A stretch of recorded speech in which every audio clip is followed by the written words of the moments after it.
কি দেখলাম আমি? এটা কি বানিয়েছে টড ফিলিপ স্কট সিলভার? এটা কি বানালো? হাই, আমি রূপম। এখন কথা হবে জোকার ফুলেয়ার 2 এই ছবিটা নিয়ে, অর্থাৎ জোকার 2, যেটা আমি সবে সিনেমা হল থেকে দেখে আসলাম। তো কেমন লাগলো এই ছবিটা? বিশ্বাস করো, আমি এত ডিসঅ্যাপয়েন্টেড এবছর হয়তো আর কোনো ছবি দেখে হয়নি। জোকার 2 যেরকম এই ছবিটার হাইপ, এই ছবিটা নিয়ে লোকের এক্সপেকটেশন যে জায়গাতে, জোকার এর আগের পার্টটা যা হয়েছিল, আমি ভাবতে পারছি না তারা এরকম একটা ছবি বানিয়েছে। মানে আমি আশাই করিনি, দুঃস্বপ্নেও ভাবিনি এই ছবিটা এরকম হবে। তোমরা বিশ্বাস করছো না আমার কথা। যারা ছবিটা পয়সা খরচা করে দেখে আসবে না, তোমরা ভাববে কোথায় ফার্স্ট ওয়ান এবং এই পার্টটা কি বানিয়েছে এটা। যাই হোক, আমি গল্পটা একদম একটু করে বলছি। এখানে দেখানো হচ্ছে আর্থার, যে এবার সেলে রয়েছে এবং প্রথম থেকেই তার অ্যাডভোকেট এটা প্রুভ করার চেষ্টা করছে যে আর্থার এবং জোকার দুটো আলাদা আইডেন্টিটি, এবং যে ক্রাইমগুলো তার এগেনস্টে বলা হচ্ছে সেগুলো সে করেনি, জোকার করেছে, তার আরও এক আইডেন্টিটি। তার সাথে আলাপ হচ্ছে হার্লি কুইনের। এবার হার্লি কুইন তাকে কি বলছে, জোকার আদতে সে পরিণত হচ্ছে কেন, এর থেকে বেশি জানতে হলে তোমাকে নিকটবর্তী সিনেমা হলে কি ছবিটা দেখতে হবে।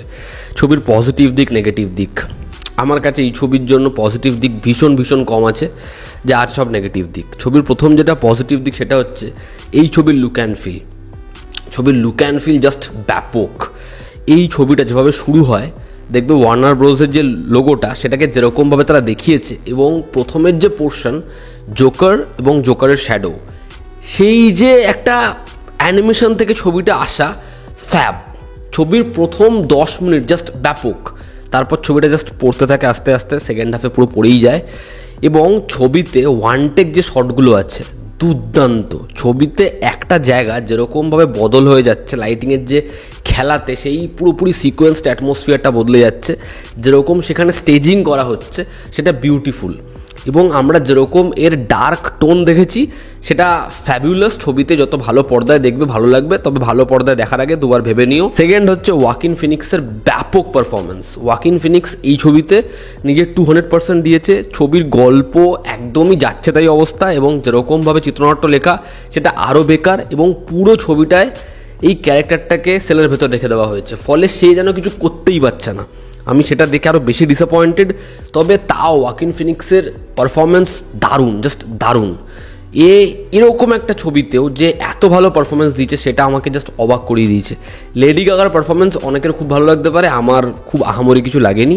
তবে এখানে একটা ক্যারেক্টার রয়েছে যেই চরিত্রটা ভীষণ ভালো। এই ছবির ব্যাকগ্রাউন্ড স্কোরটা ভালো, তবে এর মিউজিকটাই ভালো বলতে পারছি না। তো এই ছিল এই ছবির পজিটিভ দিক। বিশ্বাস করো, আর কিচ্ছু এই ছবিতে আমার ভালো লাগেনি। ছবিতে যদি আবার নেগেটিভ দিক বলি, প্রথম নেগেটিভ দিক হচ্ছে এই ছবির এরকম খাজা স্ক্রিন প্লে।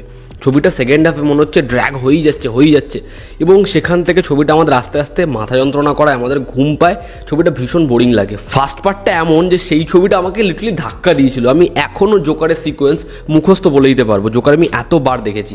সেখানে এই ছবিটা তার ধারে বারে কি, তার থেকে বহু দূর পিছিয়ে রয়েছে।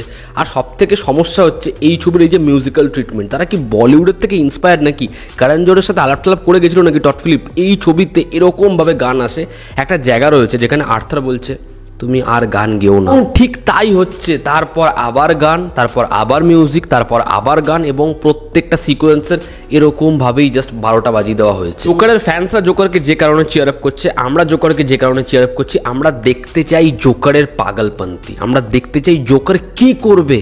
জোকারের সাইকোলজিক্যাল স্পেস সেটা ফার্স্ট পার্টেই এস্টাবলিশ হয়ে গেছিল।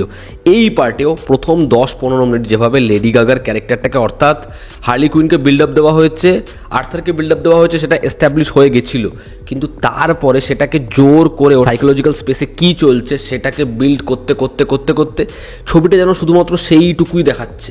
ছবিটা সেখান থেকে আর বেরোলোই না, এবং ছবিটা রিপিটেটিভ সারফেস লেভেলে আমাদের বিরক্ত করতে থাকে। গোটা ছবিতে আমাদের মনে হয় এরপর কিছু আসবে, এরপর কিছু সারপ্রাইজ আমরা পাবো, এবং ছবিটা জাস্ট ধাক্কা দিয়ে ওপরে উঠে যাবে, হেভি কিছু টুইস্ট থাকবে।